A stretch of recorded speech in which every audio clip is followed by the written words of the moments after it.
Brothers and sisters, I'm Jesse with Living Tree Community Foods, and we're here in this splendid community of Ashland, Oregon. It's just gorgeous out there. It's just magnificent. And we're here to talk about genetically modified organisms with Professor Ray Seidler. Ray Seidler has been a professor of microbiology with Oregon State University, and he's also been a senior research scientist with the EPA, with the US EPA. He is retired currently, and he's deeply interested in these fundamental questions that we're going to be raising today. And basically what I'd like to talk about, Ray, are the mythologies that I see time and time again in especially in the Wall Street Journal, which is a proponent of GMOs, you can be sure, and in other publications also. And basically, one of the first things that the Wall Street Journal loves to say in every article about GMOs is that they say that everything that human beings eat is genetically modified. And this is the truth, because if you look at sweet corn, for example, which I love, the original sweet corn, which is a tiny little, the ear of corn, tiny little corn, is very, very different, let's agree, from the corn that we see in the store. Tomatoes, too, and most others. So this is the truth, that everything has been genetically modified. So the Wall Street Journal concludes from this that GMOs are a natural extension of traditional plant breeding methods. In other words, GMOs, what Luther Burbank did when he went down the rows selecting the Shasta daisy by selection, or when he bred the Burbank potato, or the Santa Rosa plum, by the way, which is a delight, which is sold in the farmers markets to this very day. What he was doing was the same thing as they do with the super salmon, where they get the genes from a creature, from an eel that lives in the Arctic Ocean, and they splice these genes with a salmon. And they say that this is equivalent to what Luther Burbank was doing when he went down the row selecting for the Shasta daisy. So I was wondering if you could say a few words about this. Yeah, absolutely. First, Jesse, I want to thank you very much for giving me this opportunity to chat with you this afternoon in this interview. I appreciate very much your work and how you will use the information to further the education process of the good folks that you do professionally communicate with. So thank you for that. Jesse, this is an issue that has been, discussed in so many ways in the past, but industry keeps hounding and hounding. And I believe that they think eventually people will actually believe this. So let me just try to set the record right. When Luther Burbank went down the road, as you say, and gathered some beautiful specimens to bring back to his landscape, to his yard, to his garden, what he was looking for in terms of size, color, texture, fragrance, all of that evolved naturally by the process that biologists call natural selection. That's what has given us this beautiful diversity that we live with today on this planet. And it is a result of a natural process based upon sexual reproduction, whether it be in plants, various animals, human beings, cattle, you name it. So what is genetic engineering? And if it's not natural, which is my implication, what is it? Well, in natural reproduction, the entire genetic makeup of a female specimen comes together with the entire genetic makeup of a male specimen, undergoes genetic processes, and produces eventually an offspring that is very likely to have shared characteristics of both parents. That process typically, whether it's a plant, an animal, a human, a cow, whatever, involves all of the chromosomes and virtually, if not literally, all of the genes in the mother and the father.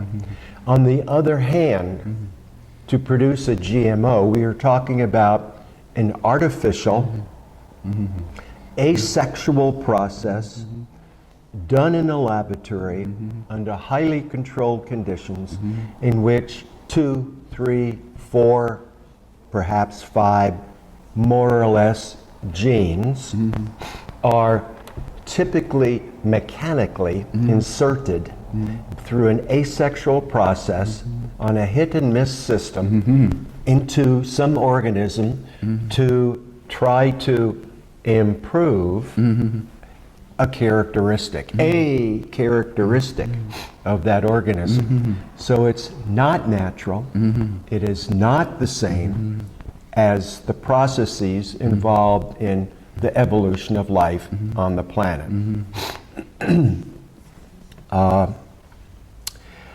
To continue to be a little bit more specific and to extend it, genetic engineering might take a single gene or 2 genes from, say, a bacterium and mechanically shoot it into the genetic material of a plant to bring in a plant now that is capable of producing a chemical ordinarily associated with a bacterium. And it could be a pesticide.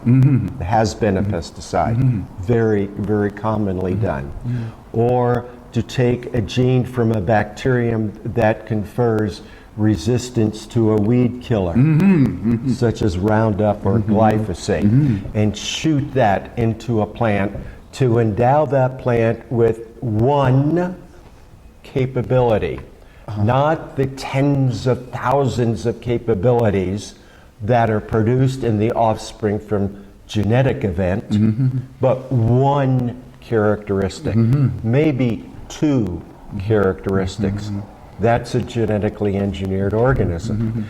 So bottom line, if it's done in a crop, and that crop produces a food, when we go to the market, we buy the crop, we prepare it and consume it. Basically, we are consuming a finite number of some genetic components from a bacterium, not from a corn plant entirely, not from a sugar beet entirely, not from a soybean entirely, but from a bacterium. That's not natural process. They're not the same. One is highly patented, the genetic engineering. It's patented because of the processes involved in producing it, the processes involved in producing an offspring by the natural process of sexual reproduction, to the best of my knowledge, is not a patented event. Okay, I think that clarifies this a great deal. So therefore, we're dealing now with our first great myth that ordinarily that breeding and selection and modification and GMO modification are more or less the same thing. They are fundamentally, qualitatively different. I'd like to go on to the next myth. Okay. The Wall Street Journal never tires of proclaiming, this is a tough one, never tires of proclaiming that GMOs, that there's no evidence whatever to date that GMOs are not safe. And This is a tough one, and I was wondering if you could speak. That's as far as anyone has no one has ever demonstrated that they have deleterious effects on human health. I'm not sure, Jesse, that in my mind that is necessary to combat that kind of a statement. Mm-hmm. Because speaking as a scientist, that I can't read, I can't keep up with all of the scientific literature, but I do know that there have been review articles published in peer-reviewed journals from around the world that clearly show, illustrate, state, demonstrate that's simply not the case. Often we hear from the industry side that there are some 2,000 papers that have demonstrated the safety of genetically engineered organisms. What they never mention are two issues associated with such a statement.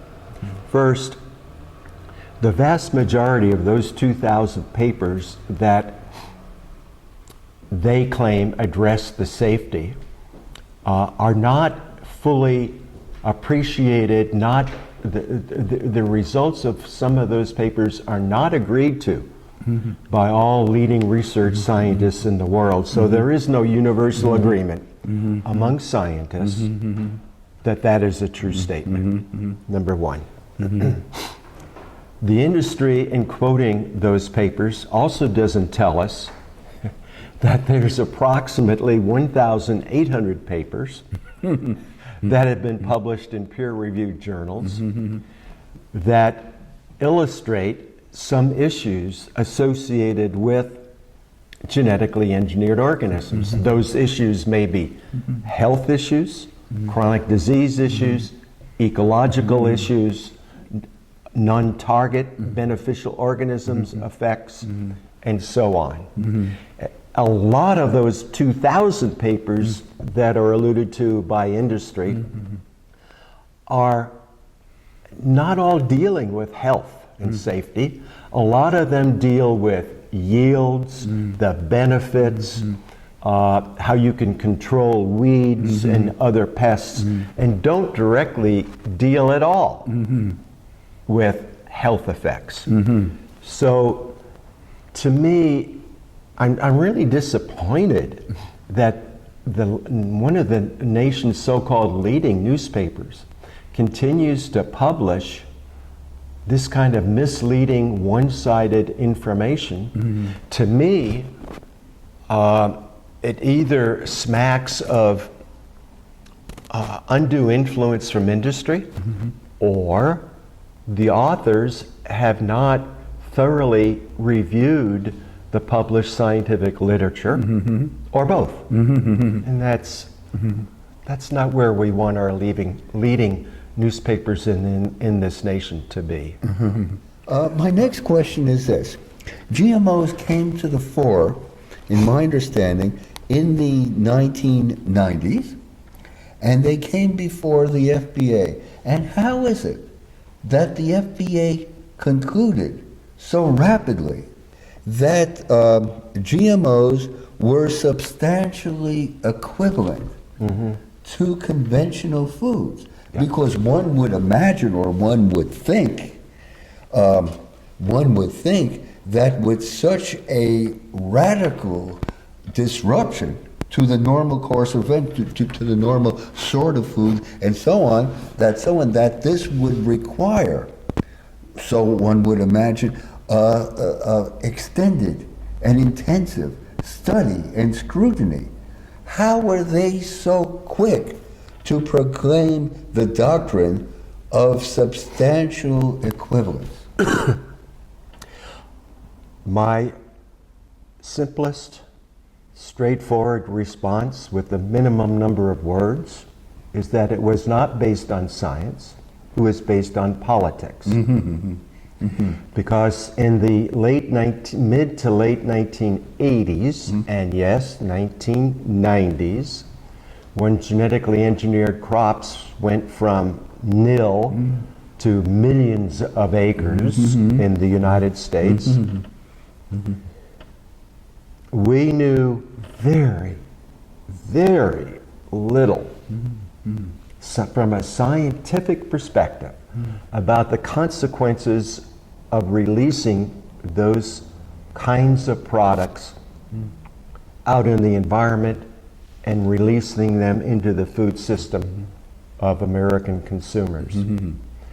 Let me remind you, Jesse, that the things that I talked to previously here today about the chemical effects, etc., that information has largely become available after the political designation of substantial equivalent between a genetically engineered crop and a non-genetically engineered crop, after that political statement was espoused by Mr. Dan Quayle, who was Vice President of the United States. I see.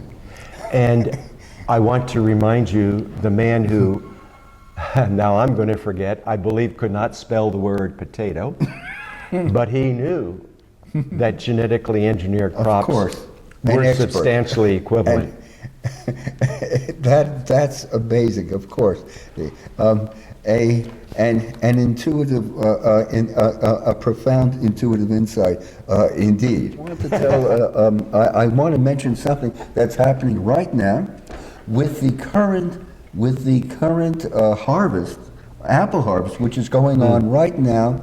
This new genetically modified apple that does not brown, that you could slice the apple, you could set it on your windowsill, you could set it on your table, and for 3 weeks it will just remain just as it is without browning, without turning brown. Yes. And I was wondering if you could perhaps comment upon this great miracle and this wonder.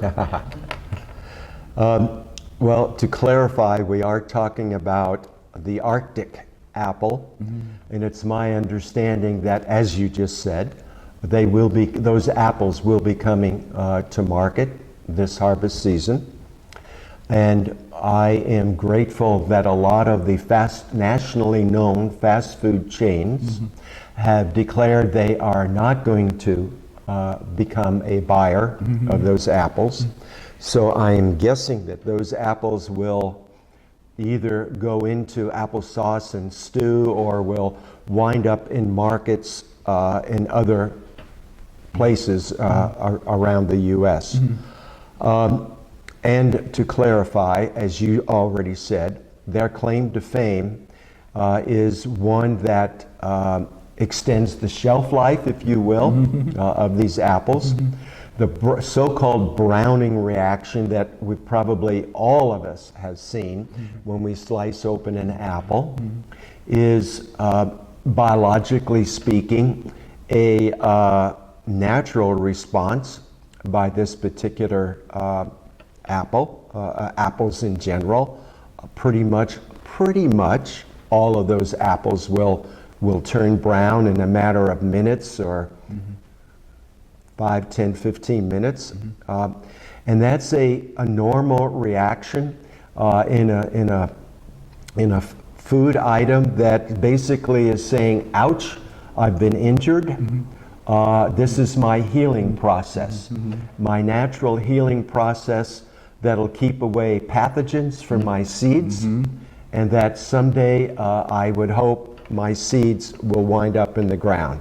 And of course, apples don't think, but bear with me in that discussion, because where I'm going to about my concern is that when you expose the inner surfaces of a food item in general, in this case apples in particular, you open it up, microbiologically speaking, to the atmosphere, to the world, if you will.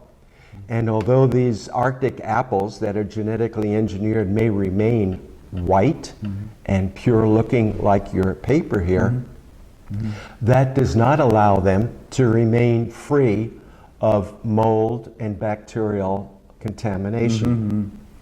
So if they're sitting in a shelf somewhere, whether it be in your home or in a marketplace, and they're out exposed, they can become colonized by microorganisms that can cause illness, sickness, disease in other plants, in animals, including humans that may be exposed or consumed, or are consuming these products.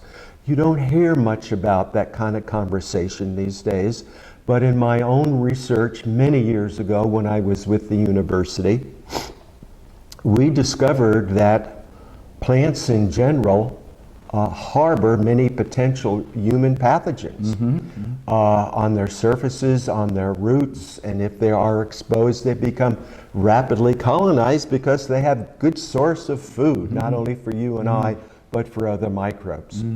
So if I have one single concern, is watch out for the shelf life of green apple skin, green on the outside, very white on the inside. Those could be the Arctic apple, and if they are not turning brown in a matter of hours or longer, they're likely to be colonized. And the further bad news of this discussion leads me to remember, you won't know if they're genetically engineered apples or not. And why won't you know? Because we don't label genetically engineered foods in this country. So, buyer beware. Thank you. And then one last myth, if I may, and the major publications and Wall Street Journal on their op-ed page never tires of proclaiming with utmost piety how it is that GMOs are necessary to feed the hungry masses, to alleviate world hunger. Yeah. And again, this has been a mantra from industry, and in some circles it still is, as they talk, as the representatives of industry talk and communicate with the farmers in developing nations of the world, including in India, Africa, for example. After all, yield not only saves lives and puts food on the table for the needy, but it also brings more profit into the producer. So it's a win-win situation, very good to talk about. But Jesse, now in mid-2016, there are so many studies published from all over the world that show beyond any reasonable doubt that most of the time, in side-by-side comparisons, or millions and millions of acres of studies here compared with millions and millions of acres studied over here, there is no mathematically significant difference in the yields between genetically engineered crops and none. And let me share two caveats. There are no yield enhancing genes that are genetically engineered into commercially available products. Why, for the life of us, would we expect more? And farmers in the know would say, Ray, we're controlling weeds that take away our yield. That's how we garner more food for the hungry. And my answer is, come back and let's have this conversation after 3 crop years. Are you still controlling your pests? Are you still controlling your weeds with glyphosate?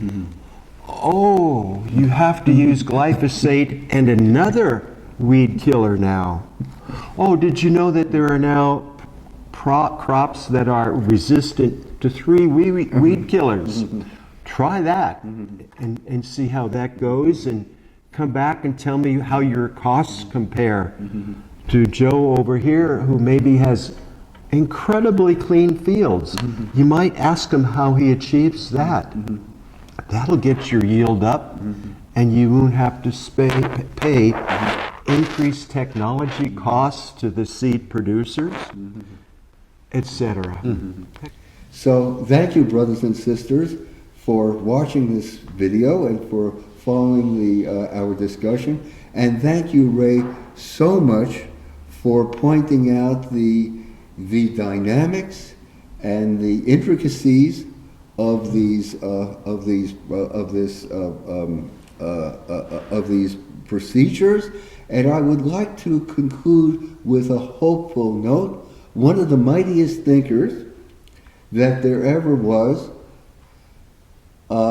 after pondering human history for many, many decades, came to the conclusion that mankind never sets itself a problem that it cannot solve.